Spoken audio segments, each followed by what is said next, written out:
والعظمى. الحمد لله الذي لا ينام ولا ينبغي له أن ينام، والصلاة والسلام على من لا نبي بعده وهو قائد المرسلين وخاتم النبيين ورحمة للعالمين وخليل رب العالمين، الصادق والمصدوق والأمين، محمد بن عبد الله القرشي الهاشمي وعلى آله وأصحابه الطيبين الطاهرين، كلما ذكرهم الذاكرون وغفل عن ذكرهم الغافلون. نقول وبالله التوفيق. حدثنا عبد الجبار بن عبد الرحمن قال حدثنا الإمام الحمام المحدث أبو عبد الله محمد أعظم بن فضل الدين الجودلوي قال حدثنا حافظ الوحيين عبد المنان بن شرف الدين الوزيربادي قال حدثنا شيخ القلة السيد المحدث نزير حسين الدهلوي قال حدثنا الشام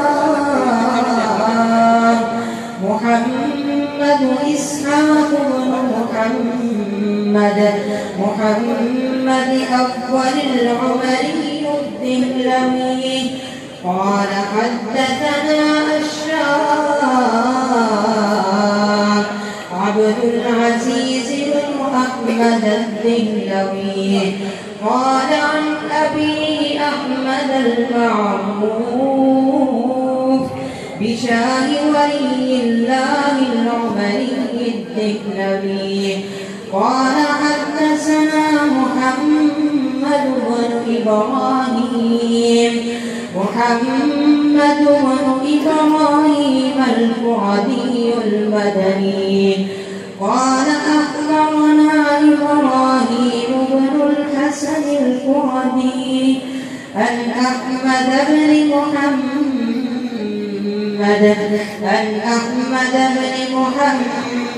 القشاشي المالكي قال حدثنا أحمد بن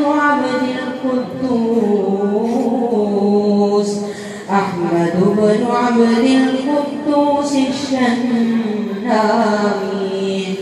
قال حدثنا الشمس محمد بن أحمد بن حمزة الرملي عن شيخ الإسلام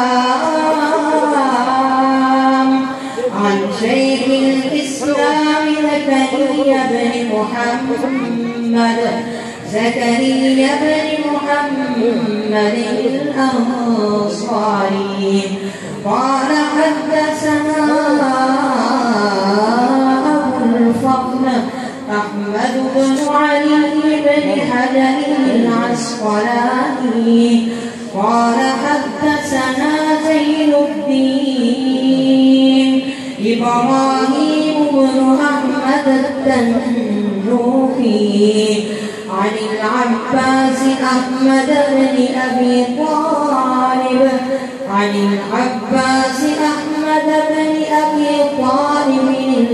الحجار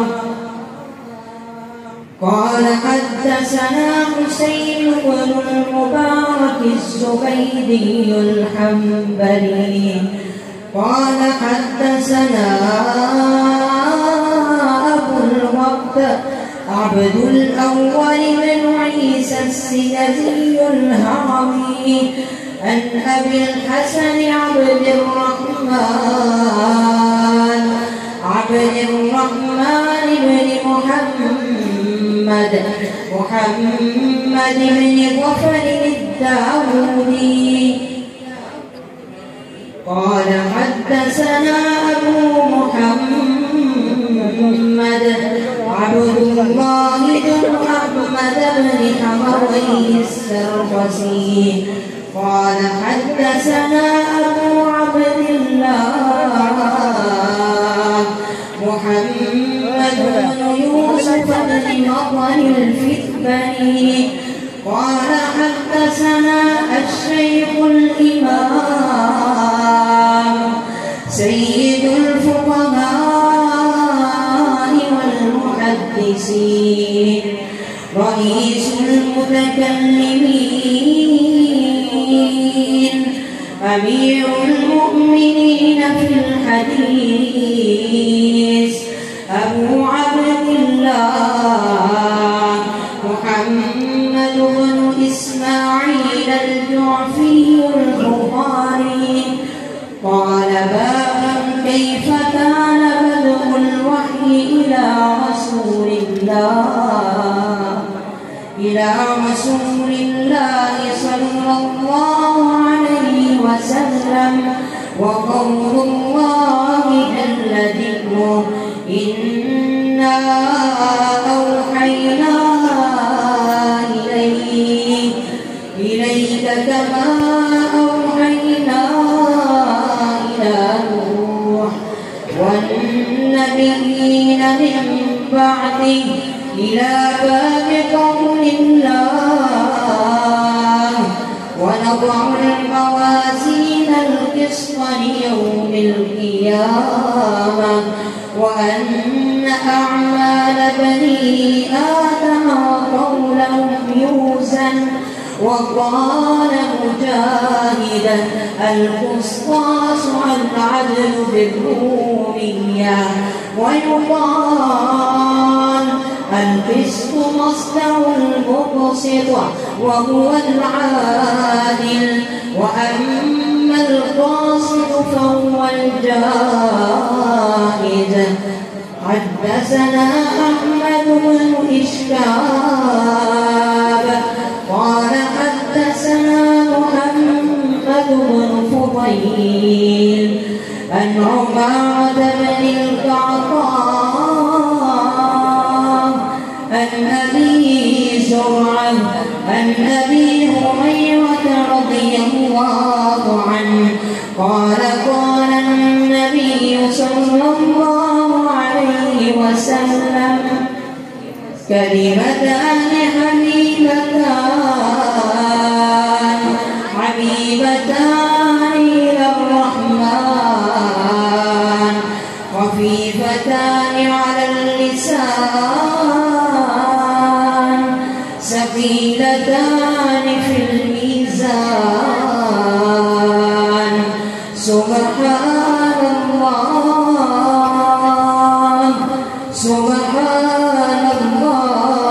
وبحمده سبحان الله العظيم.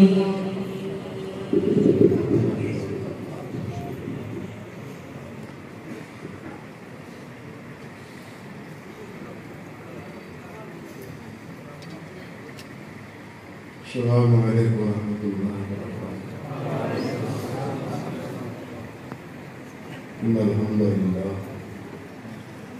إن الحمد لله رب العالمين والصلاة والسلام على سيد الأنبياء والمرسلين وعلى آله وصحبه ومن تبعهم بإحسان إلى يوم الدين وأشهد أن لا إله إلا الله وحده لا شريك له وأشهد أن محمدا عبده ورسوله أما بعد أعوذ بالله بالله السميع العليم من الشيطان الرجيم من همزه ونفخه ونفثه بسم الله الرحمن الرحيم يا أيها الذين آمنوا اتقوا الله حق تقاته ولا تموتن إلا وأنتم مسلمون يا أيها الناس اتقوا ربكم الذي خلقكم من نفس واحدة وخلق منها زوجها وبث منهما رجالا كثيرا ونساء واتقوا الله والذي تساءلون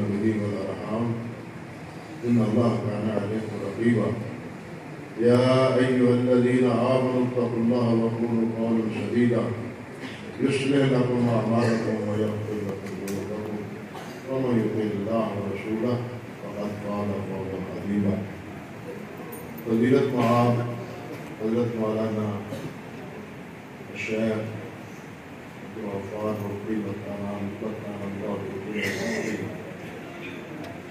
و دیگر مشائخ کرام اور علماء کرام عزیز طلباء بزرگان گرامی قدر اور دیگر وہ حضرات جو اس بابرکت مجلس میں شرکت کے لیے تشریف لائے ہیں، اللہ سبحانہ و تعالی ہمارا یہ مل بیٹھنا اپنی بارگاہ میں قبول فرمائے اور حدیث پاک کے ساتھ جو تعلق، جو وابستگی، جو محبت کا اظہار ہم کر رہے ہیں، اللہ سبحانہ و تعالی اس میں اضافہ بھی فرمائے اور حدیث پر، کتاب و سنت پر عمل کی توفیق بھی بخشے۔ بات دراصل یہ ہے کہ وقت کی تنگ دامنی میرے لیے اس وقت انتہائی پشیمانی کا باعث بن رہی ہے۔ بالخصوص مولانا محمد یعقوب صاحب کی گفتگو کے بعد تو کئی عناوین میرے سامنے کھلے ہوئے ہیں، نہیں سمجھ آ رہی کہ میں کس کو موضوع بناؤں اور کس کو کہاں سے ابتدا اور آغاز کروں۔ عزیزم نے اپنے شیخ صاحب اور حضرت حافظ صاحب کے سند سے اپنی سند کا آغاز کیا ہے اور یہ دین کا ایک خاصہ ہے کہ دین میں کوئی بات بھی سند کے بغیر نہیں ہے، لیکن ایک بات کی طرف توجہ دلانا ضروری سمجھتا ہوں کہ عزیز نے سند میں یہ پڑھا ہے شاہ محمد احمد العمری الدہلوی، شاہ ولی اللہ المعروف ولی اللہ، یا شاہ ان کے صاحبزادے شاہ عبدالعزیز العمری رحمہ اللہ۔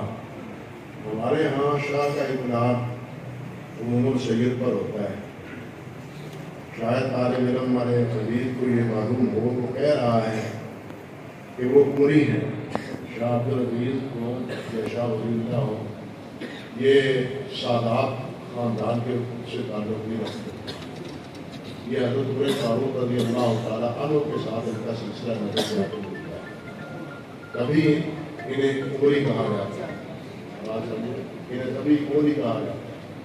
اور شاہ کا لقب جو ہے نا وہ اکرام اور اعزاز کے لیے، یہ خاندانی نسبت کے طور پر شاہ ولی اللہ کو، شاہ اسماعیل کو، یا اسی طرح شاہ عبدالعزیز کو، شاہ اسحاق کو، جب ہم شاہ اسحاق کہتے ہیں تو اس سے مراد یہ نہیں ہے کہ وہ نبی علیہ السلام کے خاندان سے تعلق رکھتے ہیں، بلکہ ان کا تعلق جو ہے وہ حضرت عمر فاروق رضی اللہ تعالیٰ عنہ کے ساتھ۔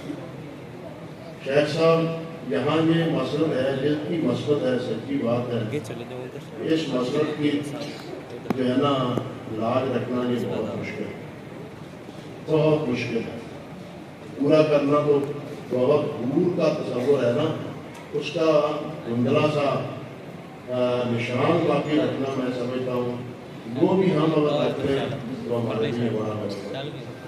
حضرت مولانا حافظ اللہ صاحب وفی محدث رحمۃ اللہ علیہ یہ مسئلہ عام جانتے ہیں، اور حضرت حافظ صاحب وہ شاگرد تھے حضرت مولانا عبداللہ غازی پوری رحمۃ اللہ علیہ، حضرت مولانا عبداللہ غازی پوری وفی تھے، لیکن حضرت میاں صاحب رحمۃ اللہ علیہ سے پڑھنے کے بعد وہ عالم ہوئے، اور حضرت عبداللہ غازی پوری کا لقب استاذ الاساتذہ تھا، استاذ الاساتذہ تھا، اور میاں صاحب کے بعد حضرت میاں نذیر حسین رحمۃ اللہ علیہ کے بعد حدیث کا یا تعلیم کا سب سے بڑا حلقہ حضرت مولانا عبداللہ غازی پوری رحمۃ اللہ علیہ کا.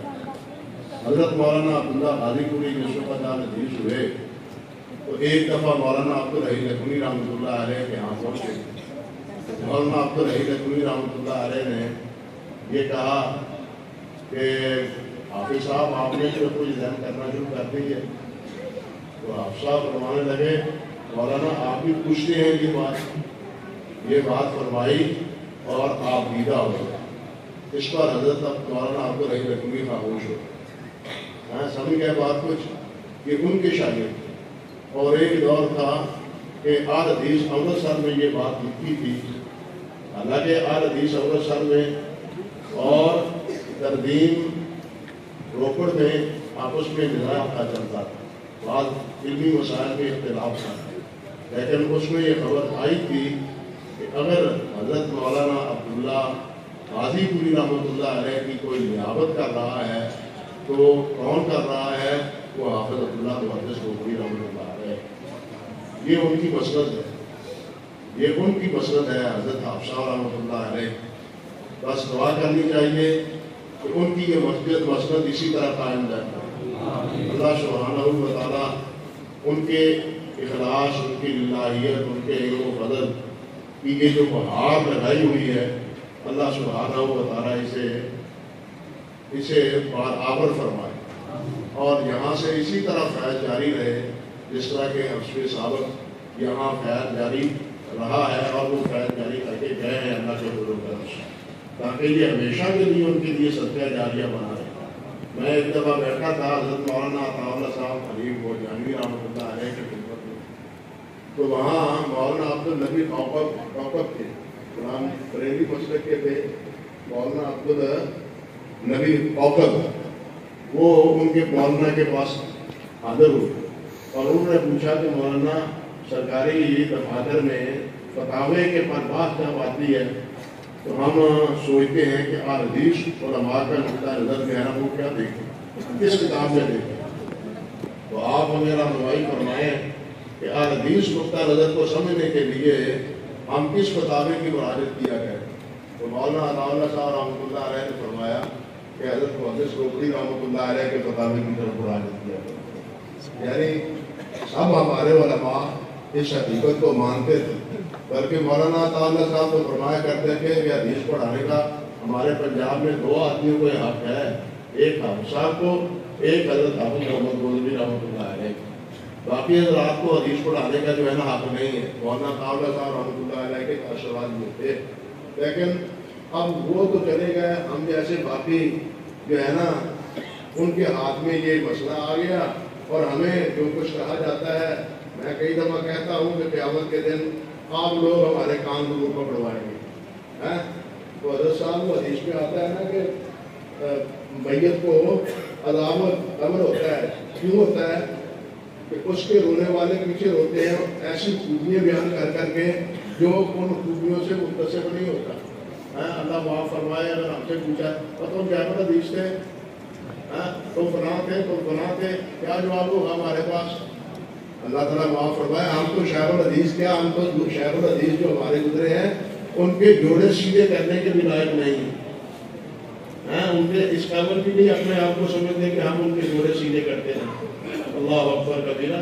تو یہ افراد تفریق جو ہمارے بھی آل حدیث میں پیدا ہو گیا ہے, دیکھا دکھائی اشتہار بازی میں, اس سے ہمیں اجتناب کرنا چاہیے. یہ آل حدیث کا اسٹیج ہے. اہل بدعت سے ہم نے یہ سارے القاب جو ہے نا وہ سیکھ لیے.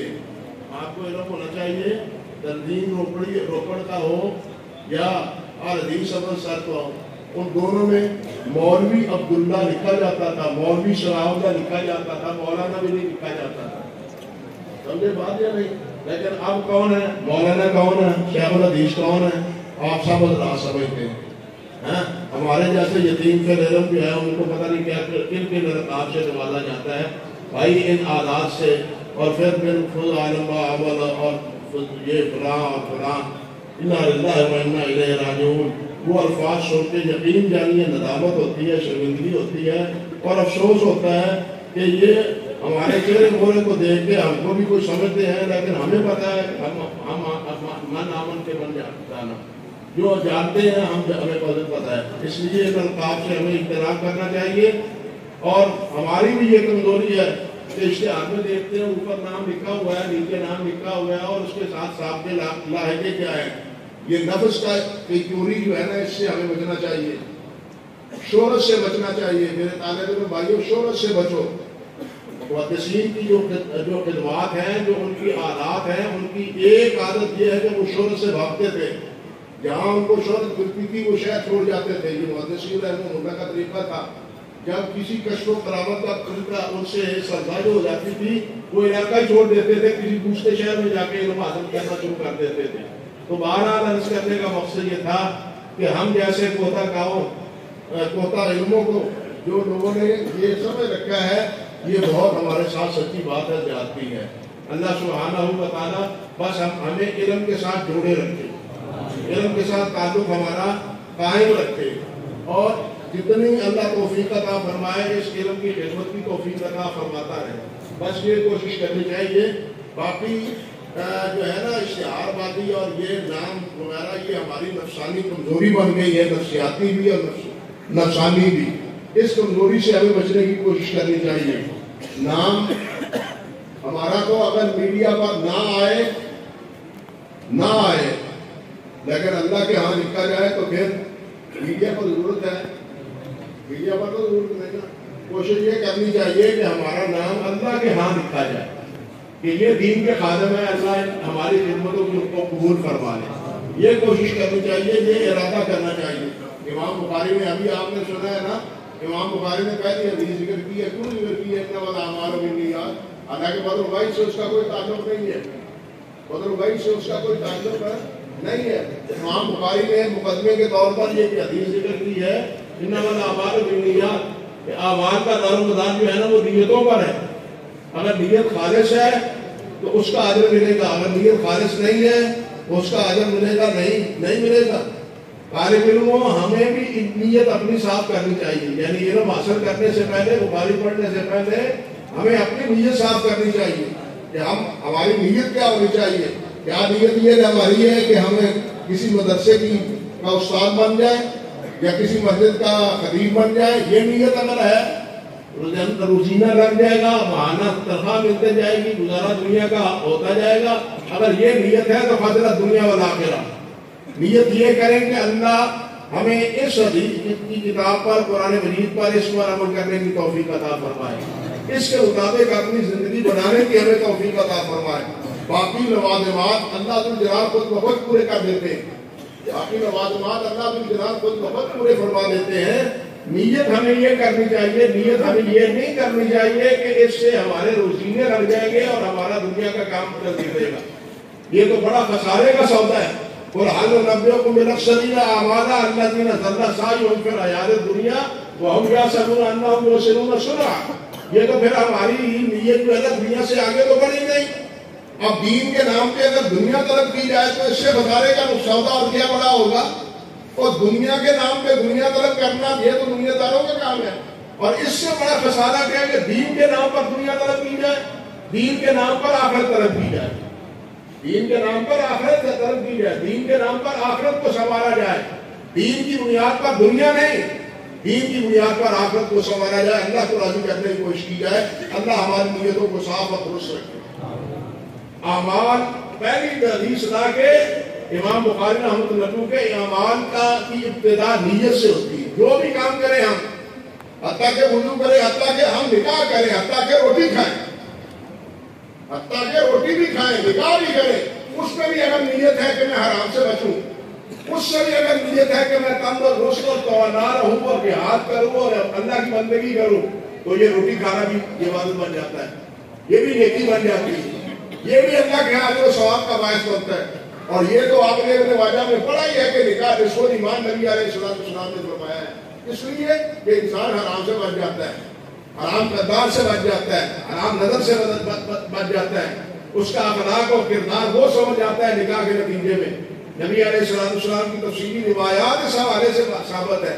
تو کہنے کا مقصد یہ ہے کہ ہر عمل اس میں یہ نہیں کہ عبادات ہی، نماز ہی ہے، روزہ ہی ہے، حج ہے، زکات ہے، نہیں، ہر عمل، دنیا کا عمل ہو یا آخرت کا عمل، لیکن دنیا کا عمل ہی لوگ سمجھتے ہیں نا، جب وہ نیکی بن سکتا ہے، جب وہ نیکی کھانا کھایا ہوا وہ نیکی بن سکتا ہے، یہ پانی پیا ہوا یہ نیکی بن سکتا ہے اپنے نیت کی وجہ سے، تو پھر جناب آپ مجھے بتلائیں عبادات کا کیا درجہ اور کیا مقام اور کیا حیثیت ہوگا، کیا درجہ ہوگا؟ اس لیے ہر عمل کے لیے ابتدا کس چیز کی ہے؟ نیت سے ہے۔ اور آخری بات جو ہے نا وہ امام بخاری نے جس طرح پڑھا ہے، وہ نظر موازین القسط لیوم القیامہ، قیامت کا دن وزن اعمال کا ہے، انسان عمل کرتا ہے اور اس عمل کی ابتدا کیا ہے؟ نیت ہے، اور ان نیتوں کے ساتھ کیے ہوئے اعمال کا انجام بالآخر کیا ہے؟ قیامت میں وزن اعمال، آخر میں کیا ہے؟ وزن اعمال ہے۔ وزن اعمال کے بعد انسان یا جہنم رسید ہوگا یا جنت چلا جائے گا، یا جہنم رسید ہوگا یا جنت جائے گا۔ اما من خفت موازینہ فہو فی عیشۃ راضیہ واما من ثقلت موازینہ فہو فی عیشۃ راضیہ واما من خفت موازینہ فہو فی ہاویہ۔ جس کے اعمال نیکی کے بڑھ جائیں گے اللہ سبحانہ و تعالیٰ اسے جنت بھیج دیں گے۔ اللہ ہمیں ان خوش نصیبوں میں فرمائے۔ بلکہ میں عرض کروں مولا کریم ہمیں تو ان میں سے ذکر دے اپنی مہربانی سے جن کو بغیر حساب کتاب کے تو نے جنت میں بھیجنا ہے۔ نبی علیہ السلام نے فرمایا نا میری امت کے 70,000 کیا ہے وہ بغیر حساب کے جنت جائیں گے۔ قیامت میں بھی سب سے پہلے حساب ہے، قیامت میں سب سے پہلے حساب کتاب ہے، اس کے بعد وزن اعمال ہے، اس کے بعد فیصلے ہیں۔ حساب کتاب پوچھا جائے گا سب سے پہلے یہ مسئلہ ہے، حتیٰ کہ پہلے حیوانات کا حساب ہے، انسانوں سے پہلے بھی حیوانات کا، کیونکہ وہ یوم الدین ہے، وہ یوم انصاف ہے، وہ انسانوں کو اور جنوں کو انصاف نہیں بلکہ حیوانوں کو بھی انصاف ملے گا۔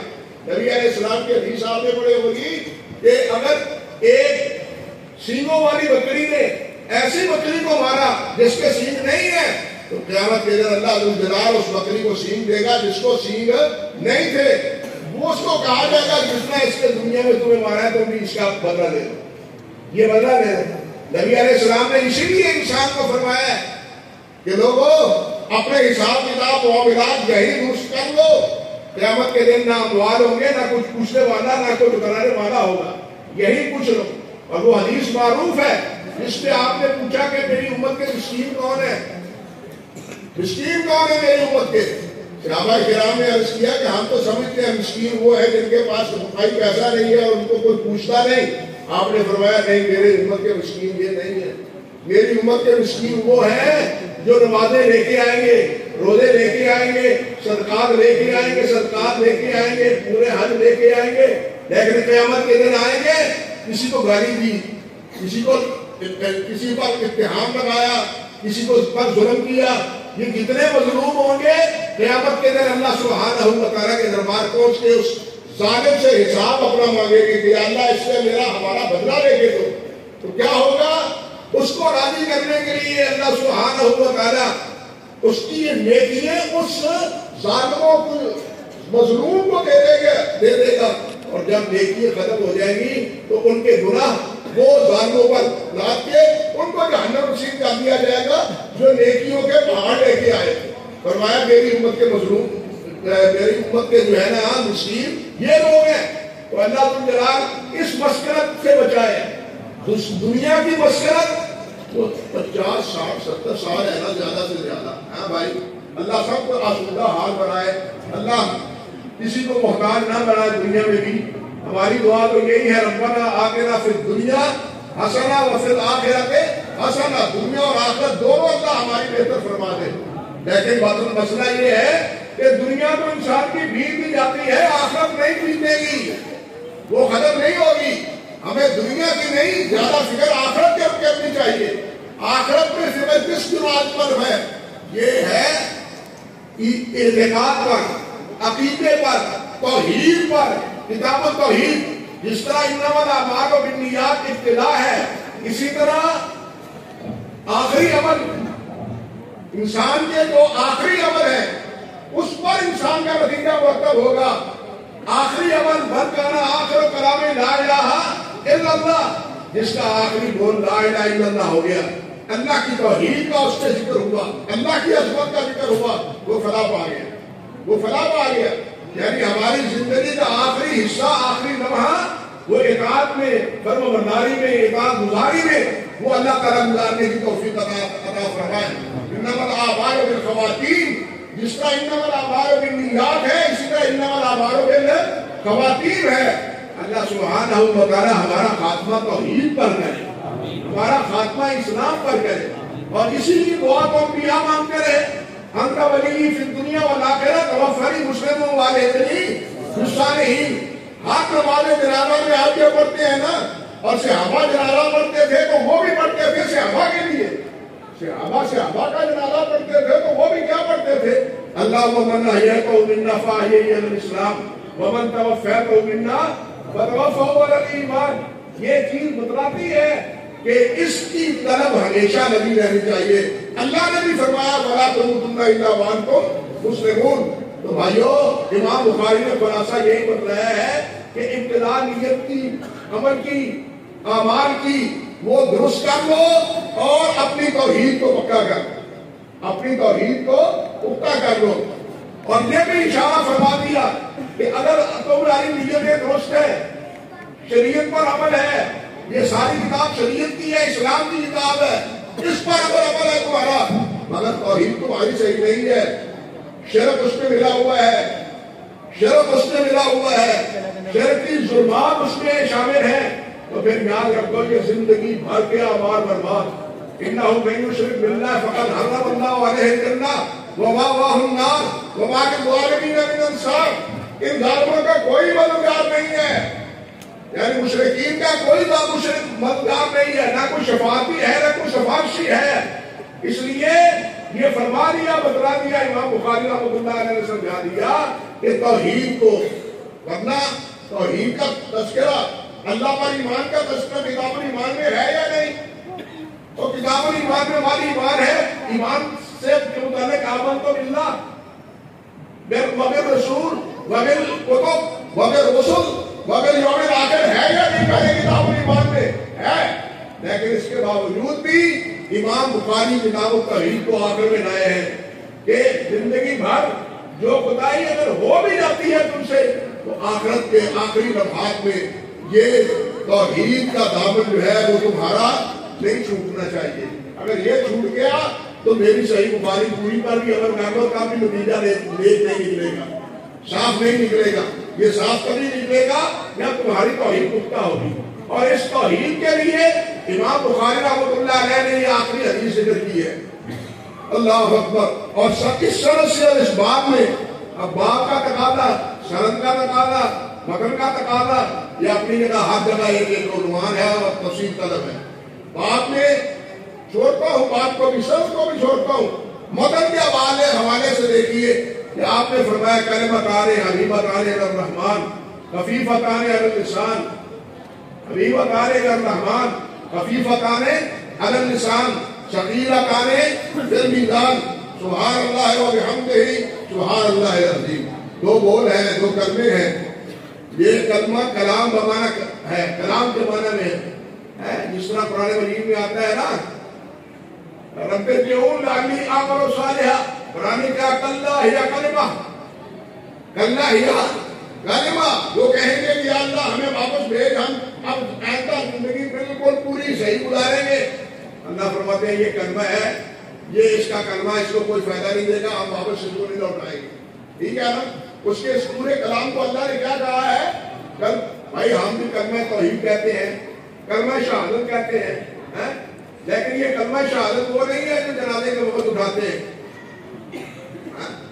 جنازے کے وقت بھی کلمہ شہادت پڑھتے ہیں نا، لیکن وہ صرف کلمہ شہادت کہتے ہیں، پڑھتے نہیں ہیں، کیونکہ اس کی نیت بھی صرف حاضری ہماری شہادت، اپنی حاضری، اہل میت کے ہاں اپنی حاضری کہ میں بھی حاضر ہوں جناب جنازے کے لیے، تو کلمہ شہادت اس لیے سے بولا جا رہا ہے ورنہ پڑھنے والا کوئی بھی نہیں ہوتا.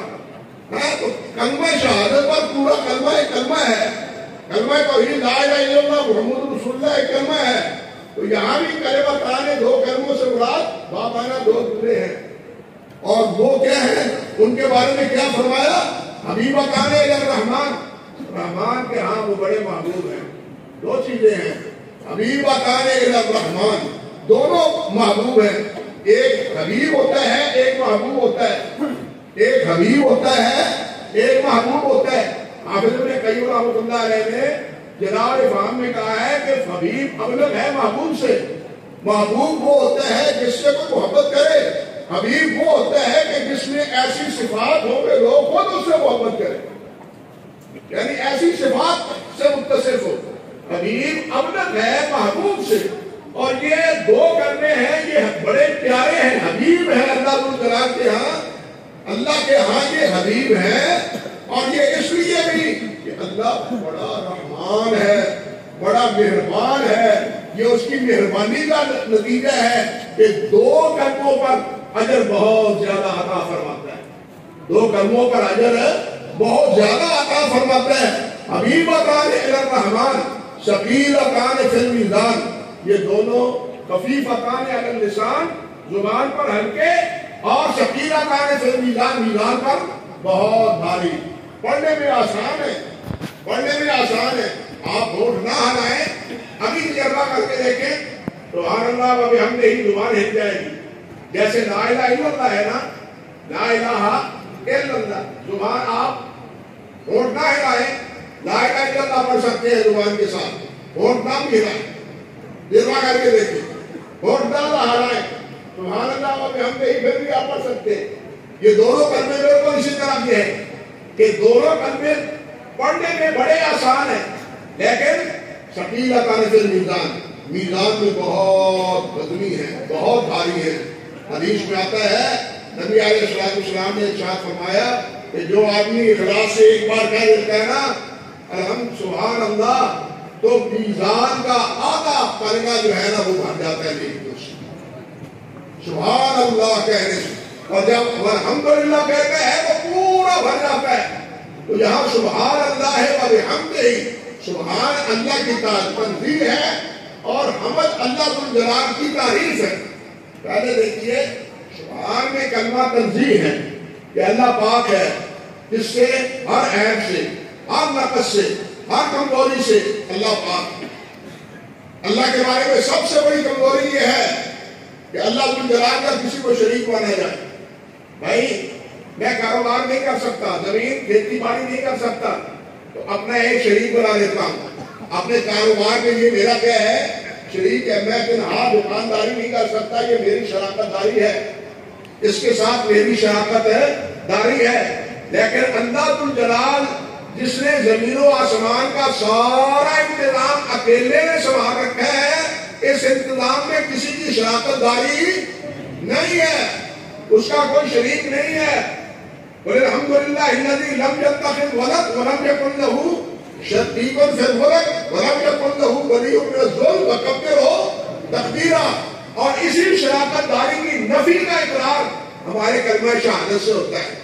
اشہد ان لا الہ الا اللہ وحدہ لا شریک لہ. اور جب معتمر یا حجاج اللہ کے گھر میں پہنچتا ہے تو اس وقت بھی کیا کہتا چلا جاتا ہے؟ لبیک اللہم لبیک لبیک لا شریک لک لبیک ان الحمد والنعمت لک والملک ان الحمد والنعمت لک والملک.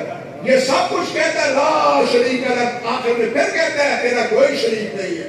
گھر پہنچا ہوا ہوں، اب مالک کے گھر میں پہنچ کے بھی اس کا کوئی اور شریک بناؤ. بات وقت وہ بھی ہے، وہ وہاں پہنچ کے بھی کہتے ہیں اور جانا دادا دربار پر دو دے کے دے دینا، انا للہ و انا الیہ راجعون. اللہ کے گھر میں جا کے بھی یہ خبریں ان کے دلوں سے نہیں نکلتی، یہ خبریں ان کے دلوں سے اللہ کے گھر میں جانے کے بعد بھی نہیں نکلتی. لیکن اللہ نے جو تعلیم دی ہے وہ کیا ہے؟ لبیک اللہم لبیک لبیک لا شریک لک لبیک. اللہ کا کوئی شریک نہیں ہے، تعریف اسی کے لیے ہے، بادشاہت اسی کے لیے ہے، اللہ کے علاوہ کسی کی بادشاہت نہیں ہے. دنیا میں بھی اور آخرت میں بھی. دنیا میں کیا ہے؟ وَلِلَّهُ مَالِكَ الْمُلْكِ تُؤْتِي الْمُلْكَ مَن تَشَاءُ وَتَنزِعُ الْمُلْكَ مِمَّن تَشَاءُ وَتُعِزُّ مَن تَشَاءُ وَتُذِلُّ مَن تَشَاءُ بِيَدِكَ الْخَيْرُ وَهُوَ عَلَىٰ كُلِّ شَيْءٍ قَدِيرٌ. اور آخرت میں بھی کیا ہے؟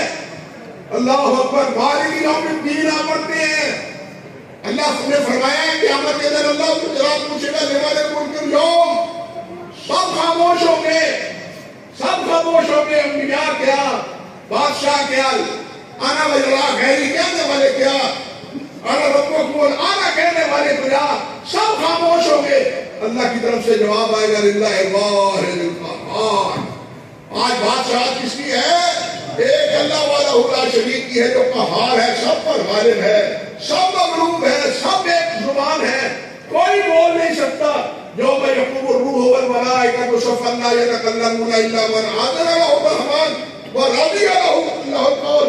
اللہ ذو الجلال جس کے قول سے راضی ہوگا, جس کو اجازت دے گا وہی بولے گا, کوئی دوسرا بولنے کی شکت نہیں رکھے گا. یہ ہے اللہ کی بادشاہ. بادشاہت کس کی؟ اللہ سبحانہ و تعالیٰ کی. دنیا میں بھی اور آخرت میں بھی. یہاں بھی یہی ہے. سبحان کے معنی کیا ہے؟ اللہ ہر عیب سے پاک. اور سب سے بڑا عیب کیا ہے کہ اللہ کا کسی کو شریک بنایا جائے یا ایسے اوصاف سے اللہ کو متصف کیا جائے جو اللہ ذو الجلال والاکرام کے شایان شان نہ ہو. ایسے اوصاف سے اللہ کو متصف, جیسے کہ کیا ہے, اللہ کا بیٹا ہے, اللہ کی بیٹیاں ہیں. مشرکین کہتے تھے فرشتے اللہ کی بیٹیاں ہیں. عیسائی کہتے ہیں کہ عیسیٰ علیہ السلام اللہ کے کیا ہیں, بیٹے ہیں. اور ہمارے مولوی صاحبان 25 دسمبر کو عیسائیوں کے ساتھ کیک کاٹنے ہوتے ہیں رضی اللہ کا. انا للہ و انا الیہ راجعون. ہمارے مولوی صاحب بھی شامل ہوتے ہیں.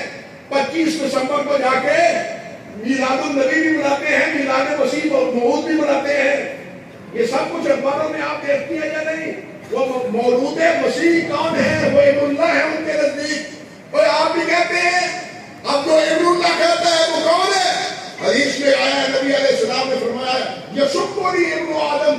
آدم کا بیٹا مجھے گالیاں دیتا ہے, آدم کا بیٹا مجھے گالیاں دیتا ہے.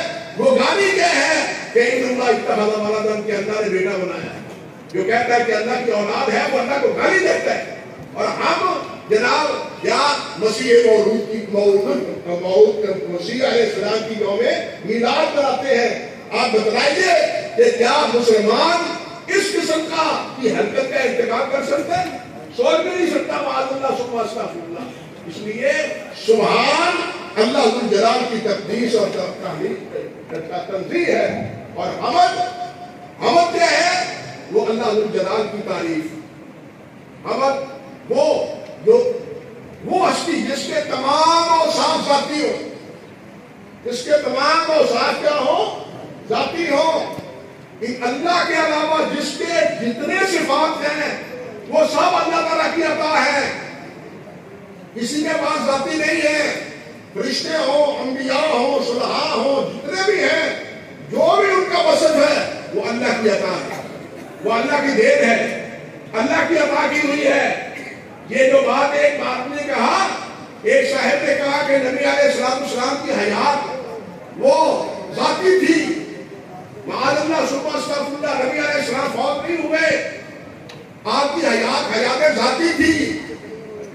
ایک صاحب نے کہا ہے بڑے سبیر, ایک بڑے عالم نے تحذیر الناس میں, علماء سمجھیں گے کہ تحذیر الناس کس کی کتاب ہے, میں نام نہیں لینا چاہتا.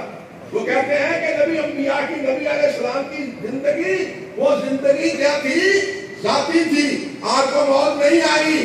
موت آپ پر ایسے ہی ہے جیسے دیا جل رہا ہو اور اوپر گلاس رکھ دیا گیا ہو, دیا جلتا ہی رہتا ہے. لیکن اس قومی کو اتنا پتا نہیں کہ دیے کے اوپر گلاس رکھ دیا جائے تو دیا بھی بول جاتا ہے, تو دیا جلتا نہیں رہتا. اب آج سے دیا جلتا ہے. جیسے سانس ہم لیتے ہیں, اس سے انسان بولتا ہے, اس کی زندگی ہے. یہ روشنی جو ہے دیے کی وہ بھی ہوا کی وجہ سے ہے. اگر اس کو ہوا ملنی بند ہو جائے تو وہ دیا بھی بن جاتا ہے. بات سمجھے یا نہیں؟ یہ نہیں سمجھ آئی تو مولوی صاحب کو, لیکن یہ مثال دے کے مطمئن کر دیا کہ آپ کی حیات ذاتی. اسی لیے کہتے ہیں کہ آپ کی زندگی قبر کی دنیاوی زندگی ہے. بات سمجھے یا نہیں؟ اسی لیے کہتے ہیں کہ آپ کی زندگی دنیا میں بھی قبر کی زندگی ہے.